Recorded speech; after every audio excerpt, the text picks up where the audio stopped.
اور اس کی جو مجلس ہے 17 سرویر کو صاحب نے سنبھالی ہوئی ہے، اور ریبو نسا دینی صاحبہ جو ہے وہ اس کے منتظمین میں شامل ہیں۔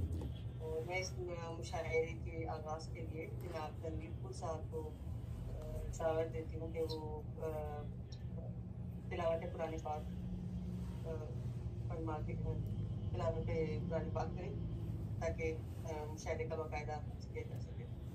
جی بہت شکریہ، اور السلام علیکم ورحمۃ اللہ وبرکاتہ۔ تلاوت سماعت فرمائیے۔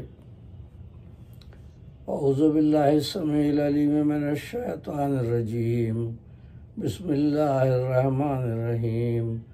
تبت یدا ابی لہب وتب، ما اغنی عنہ مالہ وما کسب، سیصلی نارا ذات لہب وامرأتہ حمالۃ الحطب، فی جیدہا حبل من مسد۔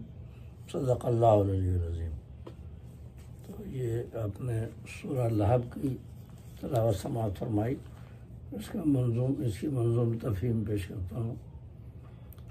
امان اللہ کی لیتا ہوں میں شیطان کے شر سے، جو دھتکارا ہوا ہے جو ہے باغی رب اکبر سے۔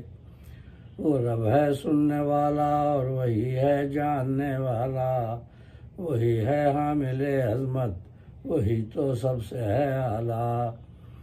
اسی کے نام سے آغاز ہوتا ہے ہر ایک شے کا، جو بے حد رحم والا ہے جو رحمانی میں ہے یکتا، جو بے حد رحم والا ہے جو رحمانی میں ہے یکتا۔ بڑا ہی مہرباں ہے وہ ہے سب پر لطف عام اس کا، بڑا ہی مہرباں ہے وہ ہے سب پر لطف عام اس کا۔ اسے اللہ کہتے ہیں سکون جائے نام اس کا، اسے اللہ کہتے ہیں سکون جائے نام اس کا۔ یہ سورہ لہب کی منظوم تفہیم۔ اسی کے ہاتھ ٹوٹے اور وہی برباد ہو جائے، اسی کے ہاتھ ٹوٹے اور وہی برباد ہو جائے، کہ جس کو ابو لہب کہتے ہیں وہ ناشاد ہو جائے، کہ جس کو ابو لہب کہتے ہیں وہ ناشاد ہو جائے۔ اصل میں رسول اللہ صلی اللہ علیہ وآلہ وسلم نے اللہ تعالیٰ کے حکم کے مطابق سورہ مدثر میں فرمایا گیا، تو آپ نے پہلے اپنے اہل خاندان کو بلا کے تبلیغ کے لیے بلایا، دعوت کی۔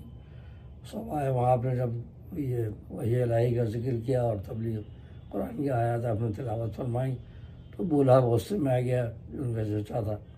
تو اس نے بدتمیزی شروع کر دی، اس نے کہا کہ نعوذ باللہ تیرے ہاتھ ٹوٹے، کیا تو نے اس لیے بلایا تھا؟ تو یہ ان کے عربوں کا محاورہ تھا کہ غصے میں کہتے تھے کہ ہاتھ ٹوٹے، تو اللہ تعالیٰ نے اسی کا جواب دیا سورہ لہب میں۔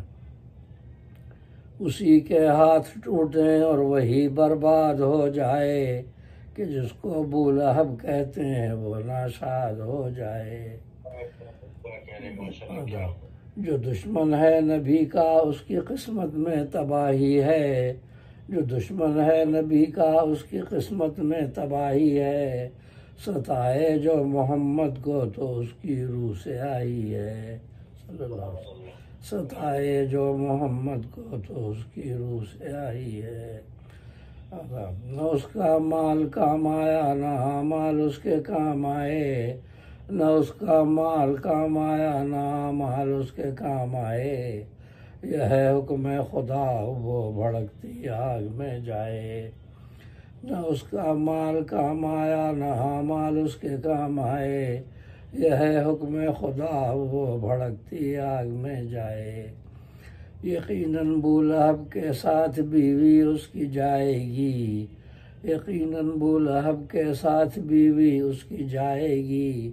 نبی کو جو اذیت دے گی پھل بھی اس کا پائے گی، نبی کو جو اذیت دے گی پھل بھی اس کا پائے گی۔ وہ کانٹے والی لکڑی لاد کر لاتی ہے کاندھوں پر، وہ کانٹے والی لکڑی لاد کر لاتی ہے کاندھوں پر، بچھا کر راہ میں کرتی ہے زخمی پائے پیغمبر، صلی اللہ علیہ وسلم۔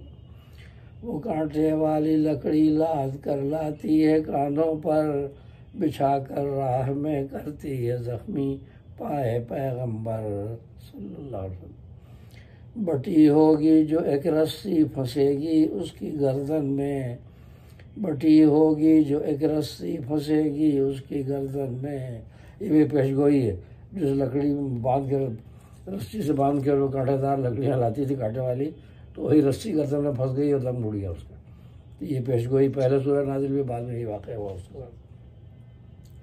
بٹی ہوگی جو ایک رسی پھنسے گی اس کی گردن میں، سمجھتی ہے کہ وہ یکتا ہے اپنے مکر میں فن میں، سمجھتی ہے کہ وہ یکتا ہے اپنے مکر میں فن میں۔ چچا تھا ابو لہب شاہ کا مگر فطرت میں اس کی شر، چچا تھا ابو لہب شاہ کا مگر فطرت میں اس کی شر، چچی ام جمیل ان کی ابو سفیان کی خار، چچی ام جمیل ان کی ابو سفیان کی خار۔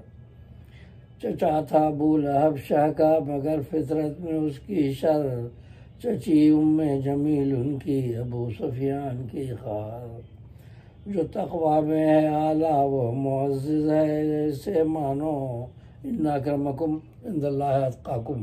اللہ تعالیٰ نے سورہ حجرات میں فرمایا کہ جو تقویٰ میں آگے ہے وہ اللہ کے نزدیک عزت والا ہے، کوئی خاندان نام و نسب نہیں چلتا۔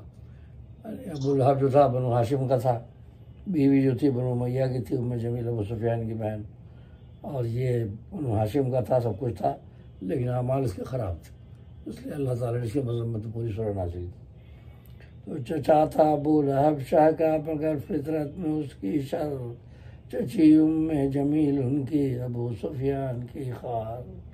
جو تقویٰ میں ہے اعلیٰ وہ معزز ہے اسے مانو، نہیں نام و نسب میں کچھ بڑائی پھول تم جانو۔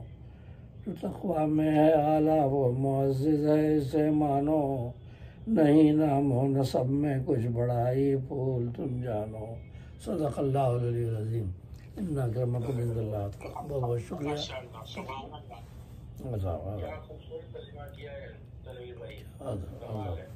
دعا میں یاد رکھیے۔